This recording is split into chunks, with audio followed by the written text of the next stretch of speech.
ओम साई राम। हमारे चैनल में आप सभी का बहुत बहुत स्वागत है। श्री साई सच्चरित्र अध्याय 46 बाबा की गया यात्रा, बकरों की पूर्व जन्म कथा। इस अध्याय में श्यामा की काशी, प्रयाग व गया की यात्रा और बाबा किस प्रकार वहां इनके पूर्व ही पहुंच गए तथा 2 बकरों के गत जन्मों के इतिहास आदि का वर्णन किया गया है। प्रस्तावना। हे साईं, आपके श्री चरण धन्य हैं और उनका स्मरण कितना सुखदायी है। आपके भव भय विनाशक स्वरूप का दर्शन भी धन्य है, जिसके फल स्वरूप कर्म बंधन छिन्न भिन्न हो जाते हैं। यद्यपि अब हमें आपके सगुण स्वरूप का दर्शन नहीं हो सकता, फिर भी यदि भक्तगण आपके श्री चरणों में श्रद्धा रखें तो आप उन्हें प्रत्यक्ष अनुभव दे दिया करते हैं। आप एक अज्ञात आकर्षण शक्ति द्वारा निकटस्थ या दूरस्थ भक्तों को अपने समीप खींचकर उन्हें एक दयालु माता की तरह हृदय से लगाते हैं। हे साईं, भक्त नहीं जानते कि आपका निवास कहाँ है, परंतु आप इस कुशलता से उन्हें प्रेरित करते हैं, जिसके परिणाम स्वरूप भाषित होने लगता है कि आपका अभय हस्त उनके सिर पर है और ये आपकी ही कृपा दृष्टि का परिणाम है कि उन्हें अज्ञात सहायता सदैव प्राप्त होती रहती है। अहंकार के वशीभूत होकर उच्च कोटि के विद्वान और चतुर पुरुष भी इस भवसागर के दलदल में फंस जाते हैं, परंतु हे साईं, आप केवल अपनी शक्ति से असहाय और सुहृदय भक्तों को इस दलदल से उबारकर उनकी रक्षा किया करते हैं। पर्दे की ओट में छिपे रहकर आप ही तो सब न्याय कर रहे हैं, फिर भी आप ऐसे अभिनय करते हैं जैसे उनसे आपका कोई संबंध ही ना हो। कोई भी आपकी संपूर्ण जीवन गाथा ना जान सका, इसलिए यही श्रेयस्कर है कि हम अनन्य भाव से आपके श्री चरणों की शरण में आ जाएं और अपने पापों से मुक्त होने के लिए एकमात्र आपका ही नाम स्मरण करते रहें। आप अपने निष्काम भक्तों की समस्त इच्छाएं पूर्ण कर उन्हें परमानंद की प्राप्ति करा दिया करते हैं। केवल आपके मधुर नाम का उच्चारण ही भक्तों के लिए अत्यंत सुगम पथ है। इस साधन से उसमें राजसिक और तामसिक गुणों का ह्रास होकर सात्विक और धार्मिक गुणों का विकास होगा। इसके साथ ही साथ उन्हें क्रमशः विवेक, वैराग्य और ज्ञान की भी प्राप्ति हो जाएगी। तब उनमें आत्मस्थित होकर गुरु से भी अभिन्नता प्राप्त होगी और इसका ही दूसरा अर्थ है कि गुरु के प्रति अनन्य भाव से शरणागत होना। इसका निश्चित प्रमाण केवल यही है कि तब हमारा मन स्थिर और शांत हो जाता है। इस शरणागति, भक्ति और ज्ञान की महत्ता अद्वितीय है, क्योंकि इनके साथ ही शांति, वैराग्य, कीर्ति, मोक्ष इत्यादि की भी प्राप्ति सहज ही हो जाती है। यदि बाबा अपने भक्तों पर अनुग्रह करते हैं तो वे सदैव ही उनके समीप रहते हैं। चाहे भक्त कहीं भी क्यों ना चला जाए, परंतु वह तो किसी न किसी रूप में पहले ही वहां पहुंच जाते हैं। यह निम्नलिखित कथा से स्पष्ट है। गया यात्रा। बाबा से परिचय होने के कुछ काल पश्चात ही काका साहेब दीक्षित ने अपने ज्येष्ठ पुत्र बापू का नागपुर में उपनयन संस्कार करने का निश्चय किया और लगभग उसी समय नाना साहेब चंदोरकर ने भी अपने ज्येष्ठ पुत्र का ग्वालियर में शादी करने का कार्यक्रम बनाया। दीक्षित और चंदोरकर दोनों ही शिरडी आए। प्रेम पूर्वक उन्होंने बाबा को निमंत्रण दिया। तब उन्होंने अपने प्रतिनिधि श्यामा को ले जाने को कहा, परंतु जब उन्होंने स्वयं पधारने के लिए उनसे अनुग्रह किया तो उन्होंने उत्तर दिया कि बनारस और प्रयाग निकल जाने के पश्चात मैं श्यामा से पहले ही पहुंच जाऊंगा। पाठकगण कृपया इन शब्दों को ध्यान में रखें, क्योंकि ये शब्द बाबा की सर्वज्ञता के बोधक हैं। बाबा की आज्ञा प्राप्त कर श्यामा ने इन उत्सवों में सम्मिलित होने के लिए प्रथम नागपुर, ग्वालियर और इसके पश्चात काशी, प्रयाग और गया जाने का निश्चय किया। अप्पा कोते भी श्यामा के साथ जाने को तैयार हो गए। प्रथम तो वे दोनों उपनयन संस्कार में सम्मिलित होने नागपुर पहुंचे। वहां काका साहेब दीक्षित ने श्यामा को 200 रुपए खर्च के निमित्त दिए। वहां से वे लोग विवाह में सम्मिलित होने ग्वालियर गए। वहां नाना साहेब चंदोरकर ने 100 रुपए और उनके संबंधी श्री जूठर ने भी 100 रुपए श्यामा को भेंट किए। फिर श्यामा काशी पहुंचे, जहां जठार ने लक्ष्मी नारायण जी के भव्य मंदिर में उनका उत्तम स्वागत किया।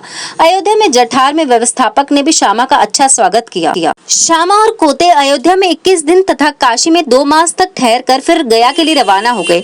गया में प्लेग फैलने का समाचार रेलगाड़ी में सुनकर इन लोगों को थोड़ी सी चिंता होने लगी। फिर भी रात्रि को वे गया स्टेशन पर उतरे और एक धर्मशाला में जाकर ठहरे।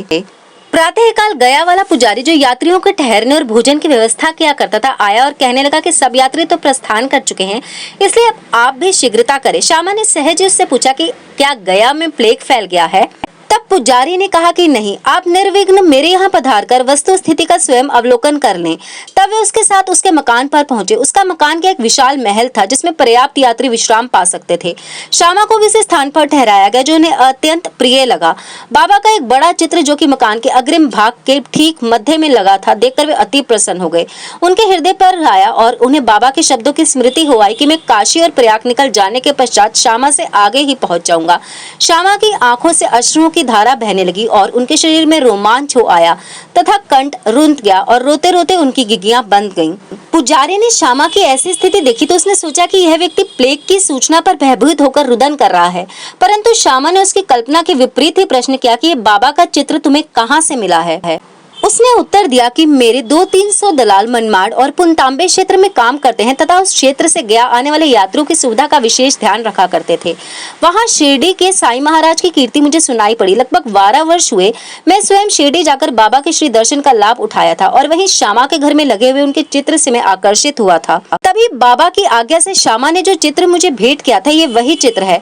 श्यामा की पूर्व स्मृति जागृत हो आई और जब गया वाले पुजारी को यह ज्ञात हुआ कि ये वही श्यामा है जिन्होंने मुझे इस चित्र द्वारा अनुग्रहित किया था और आज यहाँ मेरे घर पर अतिथि बनकर ठहरे हैं, तो उसके आनंद की सीमा न रही। दोनों बड़े प्रेम पूर्वक मिलकर हर्षित हुए।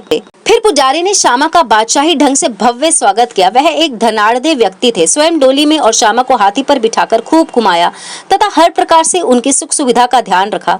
इस कथा ने सिद्ध कर दिया कि बाबा के वचन सत्य निकले। उनका अपने भक्तों पर कितना स्नेह था इसको तो छोड़ो, वह तो सब प्राणियों पर एक सा प्रेम किया करते थे और उन्हें अपना ही स्वरूप समझते थे। यह निम्नलिखित कथा से भी विदित हो जाएगा। 2 बकरे। एक बार जब बाबा लेंडी बाग से लौट रहे थे तो उन्होंने बकरों का एक झुंड आते देखा। उनमें से 2 बकरे उन्हें अपनी ओर आकर्षित कर रहे थे। बाबा ने जाकर प्रेम से उनके शरीर अपने हाथ से थपथपाया और उन्हें 32 रुपयों में खरीद लिया। बाबा का यह विचित्र व्यवहार देखकर भक्तों को आश्चर्य हुआ और उन्होंने सोचा कि बाबा तो इस सौदे में ठगे गए हैं, क्योंकि एक बकरे का मूल्य उस समय 3 या 4 रुपए से अधिक न था और वे दोनों बकरे अधिक से अधिक 8 रुपयों में प्राप्त हो सकते थे। उन्होंने बाबा को कोसना प्रारंभ कर दिया, परंतु बाबा शांत बैठे रहे। जब श्यामा और ताता ने बकरा मोल लेने का कारण पूछा तो उन्होंने उत्तर दिया कि मेरा कोई घर या स्त्री तो है नहीं जिसके लिए मुझे पैसा इकट्ठा करके रखना है। फिर उन्होंने 4 सेर दाल बाजार से मंगाकर उन्हें खिलाई। जब उन्हें खिला पिला चुके तो उन्होंने पुनः उनके मालिक को लौटा दिया। तत्पश्चात ही उन्होंने उन बकरों के पूर्व जन्मों की कथा इस प्रकार सुनाई। श्यामा और तात्या, तुम सोचते होगे कि मैं इस सौदे में ठगा गया हूँ, परंतु ऐसा नहीं है। इनकी कथा सुनो।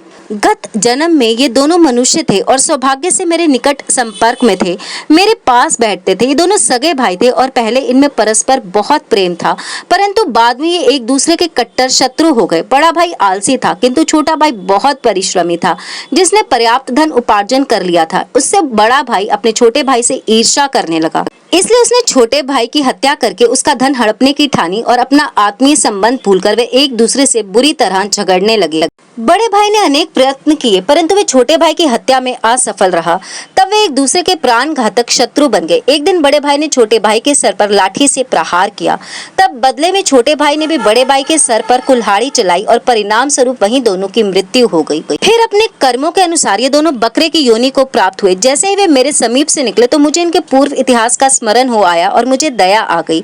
इसलिए मैंने उन्हें कुछ खिलाने पिलाने तथा सुख देने का विचार किया। यही कारण है कि मैंने इनके लिए पैसे खर्च किए जो तुम्हें महंगे प्रतीत हुए हैं। तुम लोगों को यह लेन देन अच्छा नहीं लगा, इसलिए मैंने इन बकरों को गडरिये को वापस कर दिया है। सचमुच बकरे जैसे सामान्य प्राणियों के लिए भी बाबा को कितना प्रेम था। श्री सद्गुरु साईनाथ अर्पणस्तु। शुभम भवतु।